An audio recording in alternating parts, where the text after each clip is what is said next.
was about 10 or 11, my sister, who would have been about 15, and I brought my brother, who would have been about 2 at the time, to the beach down the road from our holiday home.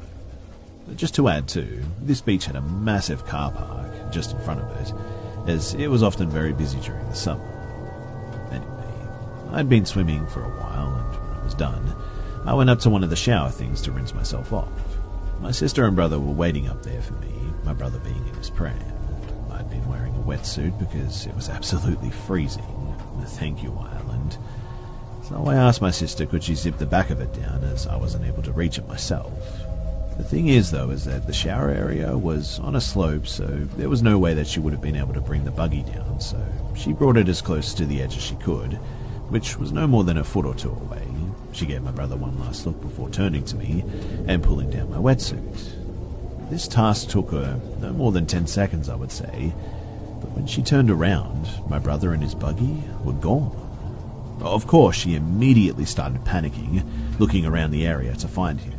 The next thing I knew, she took off running, screaming at people to help her. It was only when I looked that I saw this old man trying to put my brother into his car, an older woman in the driver's seat with the engine started. I could see that the distance between my sister and the car was quite a bit, and there was no way that she was going to get there before they took off, and even if she did, I'm not sure how much she would have been able to do. So she kept screaming as she ran down the footpath, trying to get the attention of as many people as she could.